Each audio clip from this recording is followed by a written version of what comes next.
started this book club because there was a need for community amongst veterans. When I began it, I honestly felt a little insecure. I was a reservist for 6 years. I never deployed. I never did my job. I was trained as an infantryman.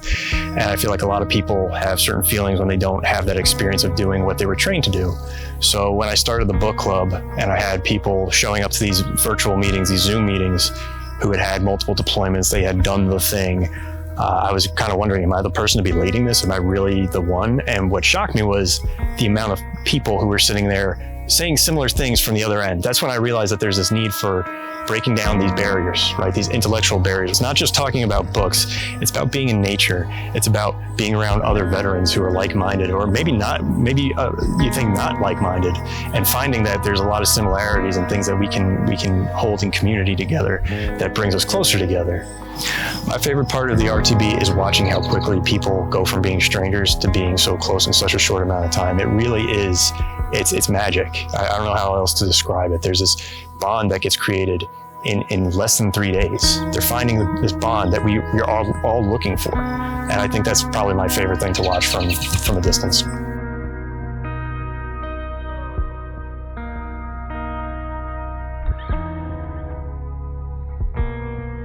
The most rewarding part of this return to base, I have to say, has just been the fellowship. I was coming here looking to hang out with other fellow writers and book fans, and that's exactly what I've been able to do. There's many other authors here. There's people that know their literature, and we've just been able to have some great discussions. And the fact that we've got this common background of we all served in the military in one way or the other is, it just adds to that common ground that we all share, in addition to the love of books.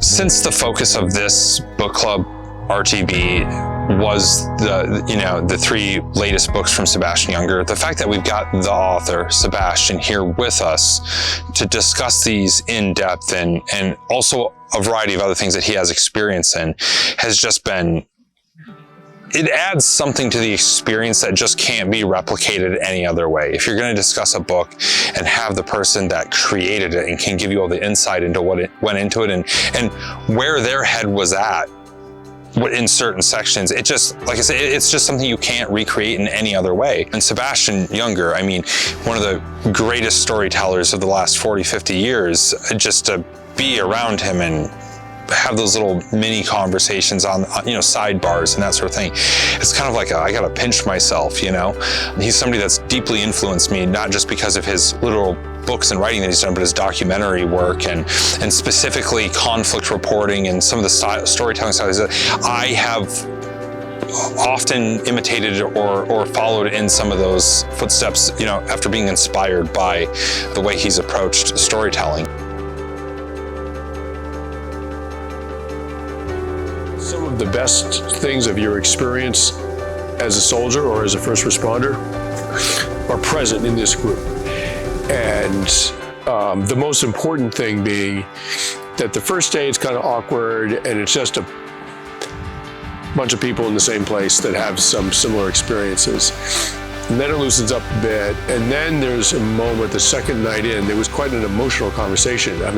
Emotional, some people were tearing up a bit because it's intense, sad stuff, right? People are dying, and these are stories about people who got killed and people who got wounded, and after that, the next day, I realized all of a sudden there's a we, right? It's not just there's a bunch of people and there's a we. The group all of a sudden had some kind of identity that we all recognized and felt invested in, and it clicked, and that feeling is impossible to come by in just contemporary American society, right? And it's one of the reasons I think that people miss their service or miss being for a first responder or whatever, that says about, this is us now, this is us, right? And we're all individuals, but we're all part of this thing that we all recognize and are willing to contribute our best selves to.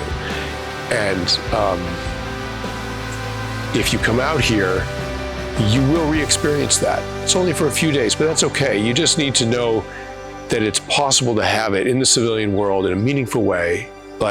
You don't have to miss the war. Something like that is what I would tell people, because I know they're all looking for it. They just don't know where to find it. You can find it here.